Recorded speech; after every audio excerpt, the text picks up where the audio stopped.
Welcome to the Newsmakers Podcast. I'm Billy Hollowell, and this is a show where we go behind the headlines every day to bring you an interview with a pastor, entertainer, politician, or other notable news figure.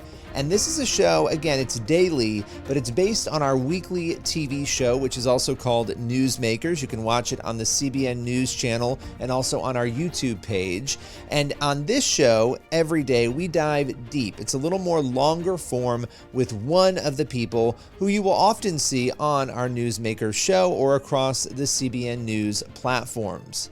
On today's Newsmakers, a foreign policy and security analyst who is also an ex-Israel Defense Forces paratrooper. He is going to join us to talk all about how the northern border of Israel is a potential dangerous powder keg. He'll get into that and more in just a moment. His name, Daniel Flesch, and he is here with us today on Newsmakers. With no further ado, let's welcome him to hear his perspective on the crisis in the Middle East. Well, Daniel, appreciate you taking the time today. There's a lot to talk about when it comes to Israel, but I want to start with the world's posture towards Israel, particularly America's posture. What do you make of the changes that we have seen of late and how Israel is being addressed in this ongoing war against Hamas? Well, certainly. Thank you, Billy. It's a pleasure to be here. We kind of always thought there would be a turn against Israel from the international community and also including the United States. But I want to put a couple of things in perspective. So we are on day 171 of this war. It's been 171 days since October 7th. That is the longest war for Israel since its War of Independence in 1948, 1949. And frankly, the Biden administration has not yet said, stop fighting. In 2014, the Obama administration essentially told Israel to stop fighting after 51 days during Operation Protective Edge. 2006, it was 34 days in the Second Lebanon War. Sort of point where the administration hasn't definitively said stop fighting. Of course, frankly, Israel would not listen to that. And that would become a breach of the relationship. But we are getting the last number of weeks and few months an increasingly hostile and questionable rhetoric from the administration, from the president himself, the vice president, Secretary Blinken, and other senior members of the staff. So it's disconcerting to say the least. But the support for Israel from the Congress has been very strong, from the American people. Per poll results are obviously very strong as well. And the administration has been getting munitions and other supplies to Israel. But of course, rhetoric is also very important. When you start putting pressure on Israel to take certain steps in how it conducts its operation, you have to consider the audience. And the audience is not just Israel. A lot of it from this administration is obviously their constituents, with who they believe their voters are in terms of people, I guess, not wanting to support Israel somehow. But also Hamas is watching. Other bad actors in the world are watching. And so Hamas has been rejecting ceasefire deals left and right, for example. They're probably thinking, well, we have the Biden administration on our side, putting pressure on Israel, not putting pressure on us, putting pressure on Israel and not putting pressure on Sisi in Egypt to open the Rafah crossing, for example, to let refugees out or other aid in. So it's increasingly disturbing and disconcerting. It's not really much of a surprise, frankly. And even just today, the UN Security Council passed a resolution calling for a ceasefire. I'll say pause. They also called for the release of hostages, not exactly in the same breath, and the U.S. abstained. So this resolution passed, and it's actually, history doesn't repeat, but it certainly rhymes. And in 2016, and its way out of office, the Obama administration also abstained from resolution that essentially ignored the Jewish connection to the land of Israel, to Jerusalem in particular. So you have something similar going on right now, the same cast of characters in a more senior position. But overall, the rhetoric against Israel that it's rising is very disconcerting.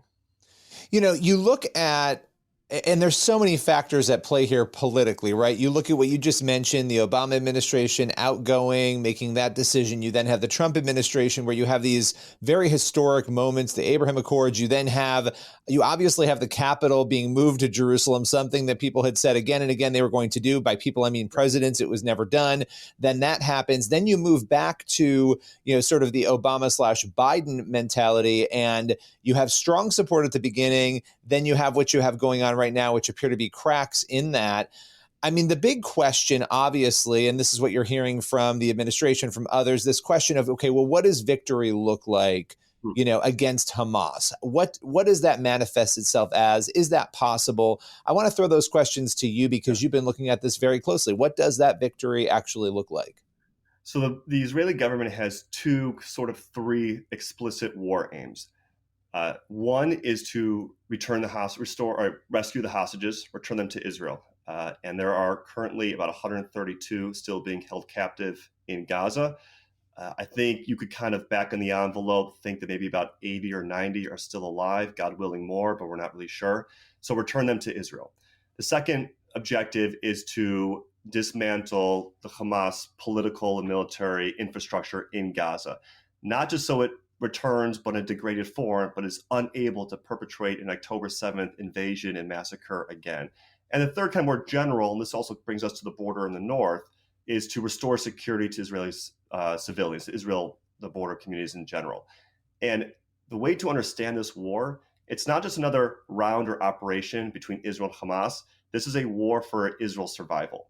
And I think one thing kind of the Biden administration does not necessarily appreciate that, and many critics of Israel don't really appreciate that, and that Israelis in many ways are fighting a second war of independence. Because if Hamas is able to perpetrate October 7th and Israel's unable to then destroy Hamas, which again means essentially not allowing it to restore its political military capabilities in the Gaza Strip, then essentially what that means is anybody can actually attack the Jewish state because they're the Jewish state and get away with it. And the purpose of Israel as a state is to be a refuge and security for the Jewish people. And so that's what Israel's fighting for. And so victory looks like the returning of the hostages, God willing, as soon as we can. But more broadly than that is removing any threat on Israel's borders. And again, there are over 100,000 Israelis who have been internally displaced from the southern communities from the Gaza border. Also in the north, the government mandated over 60,000, another 20 or so thousand left from the northern border because on October 8th, Hezbollah started firing rockets. And what we're seeing right now on the northern border is effectively the third Lebanese war, the third war between Israel and Hezbollah. And so Israelis cannot live in a situation in a country where they are unable to live peacefully in their homes on their borders. So ultimately, this is what Israel's war is about. Now that's really helpful because I think a lot of people are looking at this. And of course, people in America are looking at things through an American lens, right? We don't really obviously we have the issues with the southern border right now. You have a northern border where there aren't as many issues, obviously, with Canada. It's a totally different paradigm. But there's also this other, and you'll hear this argument of, well, we can't be involved in all of the world's affairs. I mean, you're hearing a lot of people say this. We shouldn't be helping Ukraine. We shouldn't be funding Israel. Let's talk about Israel, though. We're not going to talk about Ukraine right now. When it comes to Israel, it's very easy to think, oh, this doesn't affect us. We don't have to worry about this. Why do you believe this is an issue, what is happening to Israel, that America should care about and that actually might have bigger ramifications than obviously just impacting the Israeli people? Certainly. And there's really three ways to look at this, I'd say.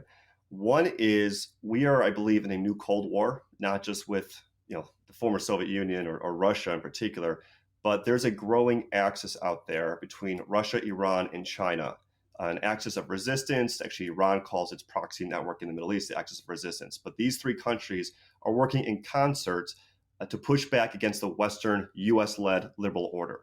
You see this with Russia and Ukraine, with Iran basically tapping Hamas and obviously Hezbollah against Israel, and potentially China against Taiwan. Now, all three countries, Russia, Iran, and China, do not share the same ideology, obviously, but they have a common goal, which is, again, the pushing back against the West, against the United States. So this is one battlefront in that war, and we should be supporting our allies in that front, in this case, Israel, and I also argue in the European theater, Ukraine. But that's one element. And this also denotes a broader civilizational struggle as well. I served in the Israeli Defense Forces. I'm American, but I served there for a number of reasons, one of which is because the same enemies Israel faces always come here to the U.S., certainly to the West more broadly. Europe is obviously geographically closer to the Middle East, but they come here as well. So this is, again, another salient that we in the West, in America, should be supporting our allies, because the threats Israel faces don't just stay in the Middle East, don't just stay there. And then the biggest fear, I'd say, is, first they're coming for the Saturday people, and then they'll come for the Sunday people. meaning they're coming for the Jews today, but particularly for your audience, they're going to come for the Christians tomorrow. This Well, let's doesn't not stop. forget 9/11. I mean, let's Well, not forget 9/11 and all of the other events that I think people have a very short memory span yeah, of what, right? I mean, of what has happened historically, not even that long ago to America itself. right. And it's a very good point. 9/11, why did it happen? I mean, a number of reasons, but really because the U.S. has been involved supporting Israel in the Middle East, and the same fanatics, Osama bin Laden and others, did not like that, wanted to push back against our presence there in the region. And it wasn't just Israel they're fighting against, it's the United States. And Iran themselves, or the Iranians themselves, call the U.S. the great Satan and Israel the little Satan. We are tied at the hip whether you want to be or not. So for these reasons, and then we could get into a whole other conversation about why Israel is an indispensable and strategic ally for the United States, particularly in the Middle East. But beyond that, it is our own interest as Americans and as citizens of the Western world to be supporting Israel. I'd argue as well to be supporting Ukraine, but to be supporting Israel in this fight. I want to go back to, you obviously served in the IDF, and watching all of this in light of that experience, what has it been like going back to October 7th and everything that has followed with this war? Just thinking back and sort of pondering on your experience and what you know is going on the ground, maybe take us into what you know troops are dealing with. I mean, we often don't get that perspective of somebody who has been there. So I'd love to just hear your reflections on that. Certainly. So I'll take that in two parts because looking at two different areas, the South and the North. In Gaza, obviously, there's a hot war right now. It's been for 170 days. And Israelis, let me actually back up a second. On October 6th, the most divisive issue, important issue in Israeli society at the time was this proposed judicial reform, which was threatening to rip apart the fabric of Israeli society. It's a little overwrought, but the idea that Israelis are coming out in droves in tens of thousands every weekend night to protest, support, or actually in favor to support these reforms. That all changed on October 7th.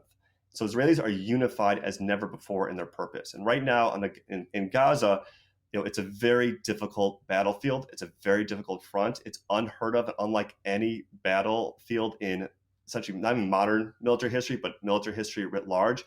To give a sense, Israelis are fighting the perfect battlefield that Hamas has spent 17 years developing. So in 2005, Israel unilaterally pulled out about 9,000 civilians and some military bases from the Gaza Strip. And Hamas took over, and then 2006 won elections, has been controlling the Gaza Strip ever since, the last 17 years. And they spent billions of dollars that the international community, including American taxpayer dollars, have been funneling there to build this network of tunnels underneath the Gaza Strip, totaling about 350 or so miles, which is even longer than the New York subway system. It's about twice, or the Paris Metro and the London Underground combined. So they've been building a perfect battlefield. We're having command and control centers in hospitals. We're seeing just a few days ago, as we record this, late March, about Al-Shifa Hospital in the northern part of the Gaza Strip, that the IDF conquered, essentially cleaned of Hamas terrorists and discovered tunnels leading up to it. But then Hamas reconstituted itself in this hospital that the IDF had another pitched battle a few days ago and captured hundreds of Hamas fighters, killed a few dozen as well. But they've been spending 17 years building this battlefield. It's very difficult. It's an on-ground, it's a below-ground battlefront. And also they're fighting among the civilian population, about 2 million civilians in Gaza, so it's an extremely difficult battlefield. But Israelis are obviously unified in their purpose and know what they're fighting for. On the northern front, I spent a lot of my time on the Lebanese border. In 2010 to 12, when I served, it was a very quiet border. It was with a relatively quiet enemy. It was a beautiful, serene area. You looked at it as one of the best postings you could have throughout Israel. Different story right now. A lot of guys I served with who are doing reserve duty, they're back on the northern border with orders probably to return for an actual war, more kinetic engagement later this spring or summer. But right now, the threat from the north is much more significant than the threat from Hamas ever was, because Hezbollah in the north possesses between 150 and 200,000 rockets and missiles, many of which can strike throughout Israel. And about 90% of Israel's population and industrial capacity is in the center of the country. And most of Hezbollah's rockets and arsenal can strike there. So right now, the soldiers are, again, morale is very high. I'm getting from guys that I know who are serving. Morale is very high. And there's also a sense that, again, kind of getting back to our first part of the conversation about the turn against Israel in popular public opinion, international community, Israelis are kind of saying we don't really care because we're fighting a second war of independence. So the motivation is high, and the sense of purpose and clarity of mission is certainly there. What is the risk at this point of that northern border exploding into something very, I mean, you mentioned those missiles, those rockets, the ability to reach. I mean, that appears to be, and you are the expert here, so correct me if I'm wrong, but far more dangerous potentially to Israel than anything else that's going on right now. It certainly is. And let's put things in perspective to a few different degrees. October 7th was the deadliest attack on Jews since the Holocaust, a horrific thing for Israel and really for the Jewish community worldwide. However, it did not threaten Israel existentially in the same way from a military perspective that a war from the north would. It threatened Israel because it made Israelis realize that, wait, our position in the region is in jeopardy, and we can't have in 2023 any organization commit a pogrom against the Jewish people. There hasn't been a pogrom against the Jewish people since called the Holocaust, or since 1941, the Farhud in Iraq. And that's what that was. So the purpose, again, the Israeli government is to prevent that. So you have to prevent that. But from a purely strategic and military perspective, the threat from the north is far more significant. It presents perhaps an existential threat to Israel. You already have, I mentioned, nearly about 80 or so thousand Israeli citizens, civilians who've been evacuated from the northern communities. How can you live in a country where you can't go to your home now for 170 plus days? And there's been a lot of activity on the northern front. By activity, I mean rockets, RPG fire, small arms fire, drones coming in from Hezbollah, from southern and even a little bit further north in Lebanon into northern Israel. Israel's responding with airstrikes, with artillery strikes, also small arms fire as well. So there's a lot of activity. I mentioned earlier, we are seeing a war between Israel and Hezbollah, but particularly from the political leadership in Israel does not want to call it a war because that would denote a much broader full-scale engagement, and they're focusing on the war in the south right now, understandably. But it does not mean war is not coming. And what could trip it are a few different things. One is simply miscalculation or escalation. Hezbollah has been trying to strike some IDF facilities on the northern part by the Lebanese-Syrian border, by Mount Hermon, and strike there. If there are more strikes on perhaps hospitals in northern Israel, something that would escalate up the escalation ladder, Israel has to respond. Getting different reports that Iran does not want Hezbollah to escalate right now, because what is the purpose of Hezbollah? Hezbollah exists in Lebanon ultimately as an Iranian second strike capability against Israel in the event that Israel ever strikes Iran directly over its nuclear program or other reasons. Because Iran could always say, Israel, don't strike us because we'll unleash, again, tens of thousands of rockets against you if you strike us over our nuclear program or other proxy organizations. So Iran does not want to lose that pawn they have over the Damocles sword holding over Israel's head.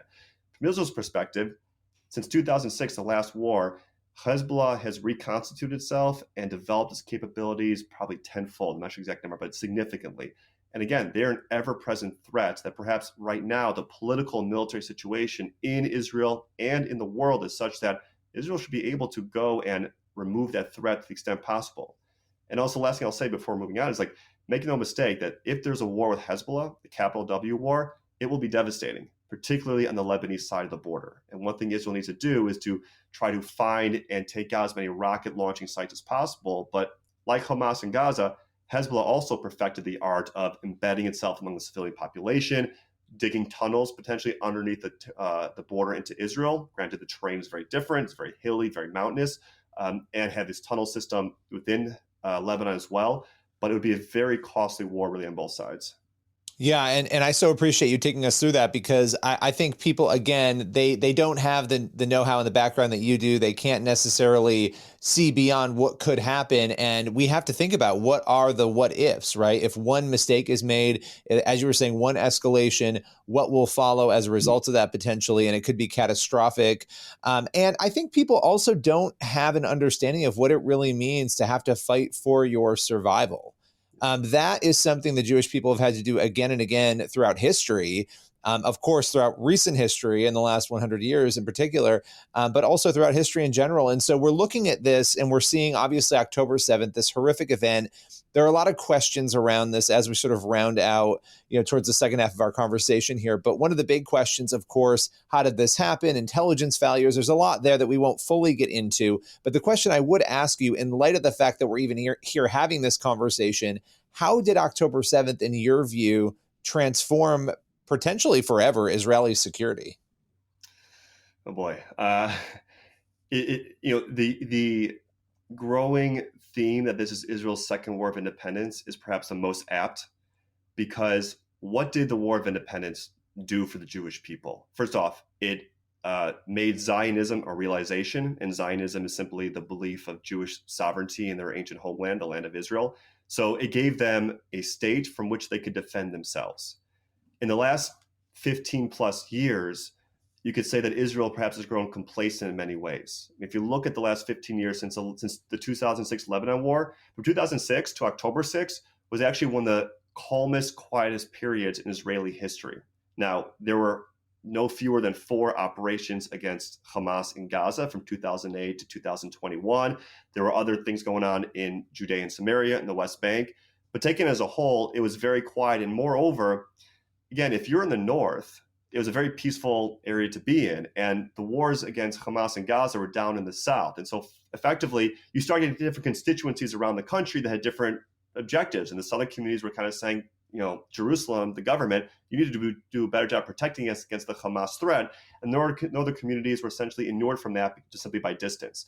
But this then obviously, although the communities among the Gaza envelope, just outside the Gaza Strip, were the ones who were directly attacked on October 7th, obviously all of Israel is invested in this fight. So the security now is going to be focused on making sure that Israel does not become complacent from a military, political, and security perspective again, and ensuring that the founding principles or doctrines of the IDF, instilled by David Ben-Gurion and others of this founding father generation, meaning that when there is a threat, the IDF needs to act preemptively, needs to act decisively and quickly, that I think will come back to the fore. Because the biggest picture here is why it's a second war of independence. It's the question right now that Israel faces is not only if Hamas is unable to be defeated, what does that mean for Israel? More broadly than that, there was a normalization effort with Saudi Arabia just until October 7th. Now, I'll say that actually normalization efforts are still ongoing. They have not been shelved. I've heard from numerous sources they're still ongoing, not on the front burner right now, obviously, but they're not shelved. But if Israel's unable to win this war, meaning defeat Hamas, then Saudi Arabia might be thinking, maybe we backed the wrong horse. Maybe Israel is not the future of the region, because the Abraham Accords are predicated that Israel is a solution to these Arab countries' problems, and they also present a security solution to the Iranian threat as well. But if they can't defeat Hamas, then how can they help us against the Iranians or other issues that we have from a security perspective, a strategic perspective, and a political one? So that's really the kind of question here. And I'd say for the American audience too is, if the Biden administration and the American people in general do not allow Israel to win this war, then in Saudi Arabia, what good is the U.S. relationship with Saudi Arabia then as well, and these Arab countries in general? Because are we backing the wrong horse? Did we allow a terrorist organization to win as well? So getting back to Israel, this is really the lens through which they're viewing everything. And if we want to understand why and how they're prosecuting the war that they are, we need to really keep that in mind, that this is a war for the second independence. Yeah. And, I'm not saying this is the case or this is how it happened, but you can also understand how a guard would be let down when you have those positive advances, when you have Saudi Arabia and others saying, hey, we want to normalize or we want to work towards that. When you have these agreements coming into place, how that would give you a comfortability that might be actually deceitful in some ways, right? Or not fully accurate to what is going on. So again, I'm not saying that's what happened, but you do wonder the impact of those dynamics on maybe the positions that Israel was taking on their own defense. But last question for you there's so many questions. I could talk to you for hours on this, but the anti-Semitism that we're seeing, it was very apparent. It always has been, but very apparent in the early days, right after October 7th, watching people on university campuses, all over the West, not just in the Middle East, saying things that were very strange, holding up troubling signs. We've seen this rhetoric, and we've seen attacks and assaults, again, for years that have been increasing. But what do you make of this explosion of anti-Semitism across the globe right now in light of what is happening in Israel against Hamas? The Jewish community is extremely disturbed by it on a few different levels. A lot of people we thought were our friends, interfaith friends or allies, have either not shown up or shown up in small numbers, not in force for us, and so it makes us concerned where are our allies in the country, in the world, etc. But it's also very telling that October 7th revealed people and policies and leaders and forces for who and what they are, and that the masks are off, that the veneer that anti-Zionism is not a form of anti-Semitism is obviously false on its face, that people could be somehow anti-Israel but not anti-Semitic is also a lie as well. So it's really disconcerting, and this kind of gets back to our conversation earlier about what this means for us here in America, is that anti-Semitism is a societal ill, and that any country that falls prey to it, or any society that falls prey to it, ultimately decays. And this is a big issue, frankly, in the Arab world in general. And one of the reasons the Abraham Accord countries are kind of miraculous in some ways is that they are not an anti-Semitic society by and large. They actually want to embrace Israel. They're fairly philo-Semitic, as I understand it, from a people-to-people perspective. But a lot of the issues right now in the Arab world stems from anti-Semitism. And anti-Semitism has nothing to do with the Jews, frankly. It has a lot to do with the anti-Semites. Because what they do is they take their own personal ills or misgivings on a personal level, or ones they view from society, and they impose it on the Jews because they try to think the Jews are the other, and they're going to be the scapegoats for whatever my ills are from a societal perspective or an individual perspective. So again, the anti-Semitism is not about the Jews, about the anti-Semite. And ultimately, we should be very concerned right now in the United States that our college campuses, our elite college campuses, are awash with anti-Semites. And I'd say more importantly, those who are unwilling, but able to stand up to them. Speaking particularly of the presidents of some of these Ivy League universities.